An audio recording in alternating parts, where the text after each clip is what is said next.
இளையபாரத நேயர்களுக்கு வணக்கம். அதாவது ஸ்டாலின் அவர்கள் வந்து தமிழ்நாட்டில் இருக்கக்கூடிய எல்லா அறுவடையும் பண்ணிட்டு இப்போ பீகாருக்கு போயிருக்காரு அறுவடை பண்ணுறதுக்கு. சரிங்களா? அதாவது தமிழ்நாட்டில் வந்து எந்த பிரச்சனையும் இல்லை, எல்லாம் அமைதி பூங்காவாக வாழ்ந்துக்கிட்டு இருக்கோம்.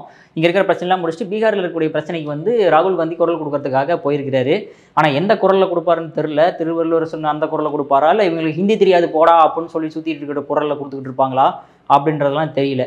ஆனால் எதுக்காக இப்போ ஸ்டாலின் அவர்கள் அங்கே போயிருக்காருன்ற விஷயத்த பார்ப்போம். அதாவது ஓட் சோரி அப்படின்ட்டு நம்ம ராகுல் காந்தி அவர்கள் ஸ்டார்ட் பண்ணாப்புல. அதாவது பீகார் எலெக்ஷன் வந்து இந்த வருஷம் எண்டில் வரப்போகுது. அதுக்கு எலெக்ஷன் கமிஷன் வந்து பிஜேபி ஜெயிக்க வைக்கிறதுக்கு பல வேலைகள் பண்ணிட்டாங்க. அதாவது ஓட்டிங் விஷயங்கள் பார்க்கும்போது 65 லட்சம் ஓட்டை வந்து நீக்கிட்டாங்க.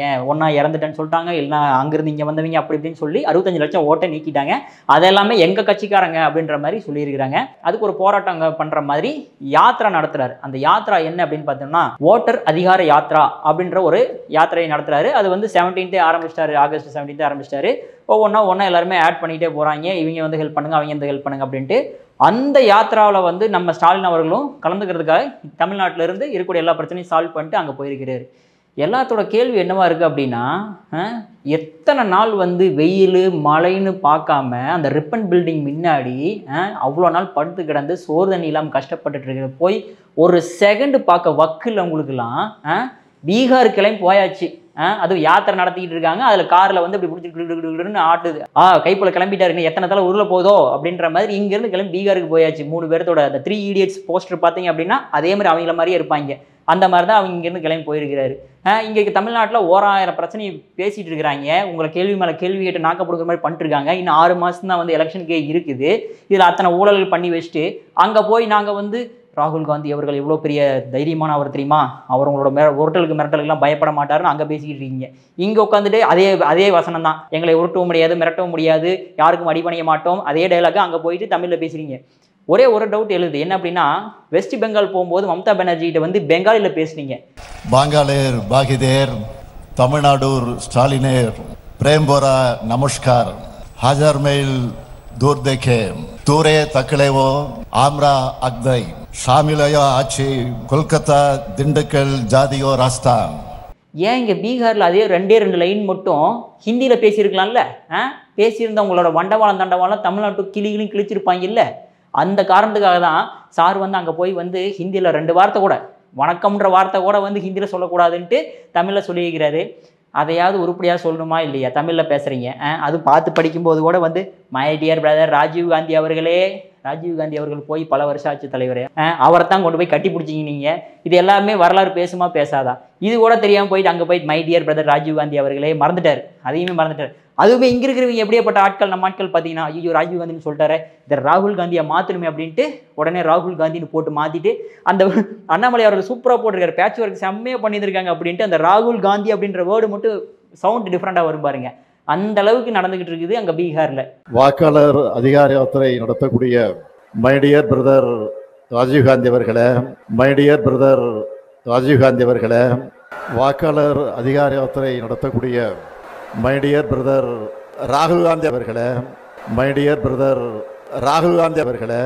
அது மட்டும் இல்லாமல் இன்னொரு கொஸ்டின் என்ன எழுப்பப்படுது அப்படின்னா, நம்ம ஆட்கள் தான் ஹிந்தி தெரியாது போட கோஷ்டியாச்சு, அங்கே எதுக்கு போய் நீங்கள் குரல் கொடுத்துக்கிட்டு இருக்கீங்க அப்படின்னு கேள்வி எழுப்பும்போது ஹிந்தியோ தமிழோ அதை பற்றி எங்களுக்கு கவலை கிடையாது. எங்களுக்கு பிஜேபின்னு ஒரு பிரச்சனை வந்துருச்சுன்னா அதை கையாளுறதுக்கு என்ன லெவல் கூட இறங்குவோம், எங்களை பற்றி எவ்வளோ கேவலமான பேசினாலும் பரவாயில்ல அப்படின்ட்டு அங்கே கிளம்பி போயாச்சு. அவர் என்ன லாங்குவேஜில் பேசியிருப்பார், இவர் என்ன லாங்குவேஜில் சொல்லி கொடுத்துருப்பாங்க, இவங்க என்ன டிரான்ஸ்லேஷன் பண்ணியிருப்பாங்க அப்படின்னு பார்க்கும்போது கொஞ்சம் கஷ்டமாக தான் இருக்குது. ராகுல் காந்தி அவர்களும் நம்ம ஸ்டாலின் அவர்களும் அப்படியே அன்பு உரையாடலில் பேசிக்கிட்ட விஷயங்கள் பார்க்கும்போது அடாடாடாடாடா கண் கொள்ளா காட்சியாக இருக்குது.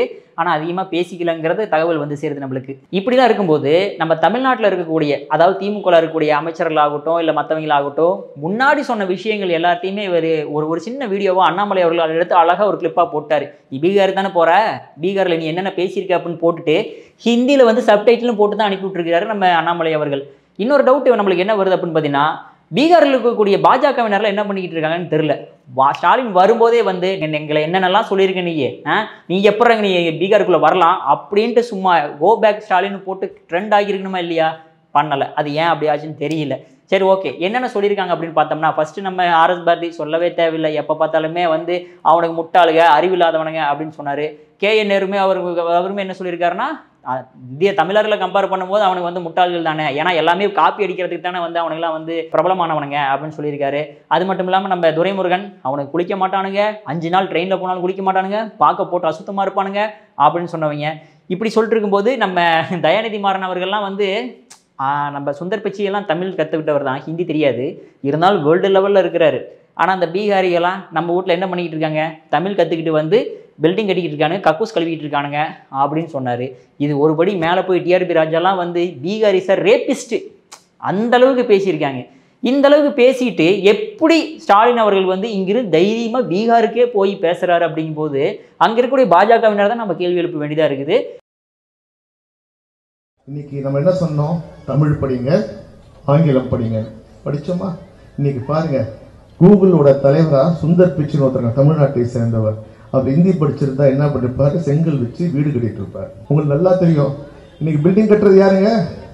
இன்னைக்கு பாருங்க, எல்லா வேலையும் வந்து யூபியில ஹிந்தி மட்டும் படிக்கிறவன் தான், பீகார்ல ஹிந்தி மட்டும் படிக்கிறவன் இங்க வந்து தமிழை கத்துக்கிட்டு இன்னைக்கு நம்ம வீடு கட்டி தரான், சாலையை பிறக்கிறான், கக்கூஸ் கழுவுறான். இதாங்க ஹிந்தி படிச்சாங்க.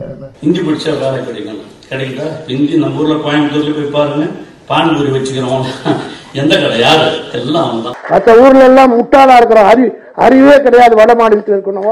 அங்கே ஸ்டாலின் அவர்கள் வந்து ஒரு 12 to 15 நிமிஷம் ஸ்பீச் கொடுக்குறாரு. பேசும்போது அவர் வந்து தமிழில் பேசுறதுக்கும் அதை வந்து ஹிந்தியில் டிரான்ஸ்லேட் பண்ணி போய் பேசிட்டு இருக்காங்க. அதில் ஒரு முக்கியமான விஷயம் சொல்றாரு. என்ன அப்படி சொல்றாருன்னா வந்து, ராகுல் காந்தி அவர்கள் உங்களுடைய ஒர்க்கலுக்கு மிரட்டலுக்கெல்லாம் பயப்படாதவர் அப்படின்ட்டு. அப்புறம் என்னதுக்கு வந்து சுப்ரீம் கோர்ட்டில் போய் என்ன மன்னிச்சிருங்க அப்படின்னு கேட்டாராமா. அவர் மட்டும் மன்னிப்புகள்லாம் தூக்கி உள்ள உட்கார வச்சிருப்பாங்க. சரிங்களா? அந்த வரலாறு நம்மளுக்கு தெரியுமா இல்லையான்னு தெரியல நம்ம ஸ்டாலின் அவர்களுக்கு. இருந்தாலுமே அங்கே இருக்கக்கூடிய பிரசாந்த் கிஷோர் அவர்கள் அவருமே வந்து இப்போ வந்து அகெயின்ஸ்டாக இருக்கிறாரு ராகுல் காந்திக்கு. அவர் சொல்லியிருக்கிறாரு, ஒரே ஒரு கேள்வி தான் நீட்டாக கேள்வி எழுப்பியிருக்கிறாரு. தமிழ்நாட்டில் பீகாரியெல்லாம் அட்டாக் பண்ணும்போது ஸ்டாலின் அவர்கள் என்ன கிழிச்சிக்கிட்டு இருந்தாரு அப்படின்ற மாதிரி சூப்பரான ஒரு கேள்வி கேட்டுவிட்டார் போஸ்க்குன்னு அங்கே உட்காந்துட்டு ஒரு மீடியாவில். ஸோ இந்த கேள்வியெல்லாம் ஸ்டாலின் அவர்கள் காதுக்கு போச்சா இல்லையான்ற ஒரு கேள்வி எழுப்புது. ஆனால் இங்கே இருந்துட்டு பீகாரியை பற்றி அவ்வளோ கேவலமாக பேசின நீங்கள் பீகாரியாக இருக்கக்கூடிய பிரசாந்த் கிஷோரை எதுக்கு பொலிட்டிக்கல் ஸ்ட்ராட்டஜிஸ்ட்டாக இங்கே கூட்டு வந்து 350 கோடி ரூபா கொடுத்தா ஜெயிச்சிங்க ஃபஸ்ட்டு? அந்த கேள்வி எழுப்புதா இல்லை எல்லாத்துக்குமே? அவருமே வந்து ஹிந்தி கற்றுக்கிட்ட ஆள் தான், அவருக்குமே வந்து தமிழ் தெரியாத ஒரு ஆள் தான். இருந்தாலுமே எப்படியே மேனேஜ் பண்ணி ஜெயிச்சிட்டிங்க.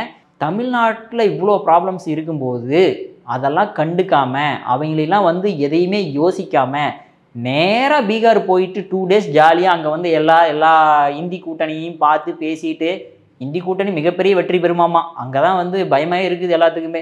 ஒருவேளை ஜெயிச்சிடுவாங்களோ அப்படின்ற ஒரு அச்சமும் எல்லாம் தான் செய்யுது. இதுக்கு பாஜகவினர் எந்த மாதிரி ரியாக்ஷன் பண்ணுறாங்க அப்படிங்கிறத நான் வெயிட் பண்ணி தான் பார்க்கணும். இந்த வருஷம் இறுதியில் எலெக்ஷன் நடக்க போகுது. அந்த எலெக்ஷனுக்கு அடுத்த எலெக்ஷன் எங்கேன்னு பார்த்தீங்கன்னா நம்ம தமிழ்நாட்டில் தான். அது எப்படி இருக்க போகுதுங்கிறத நம்ம வெயிட் பண்ணி பார்ப்போம். நன்றி, வணக்கம்.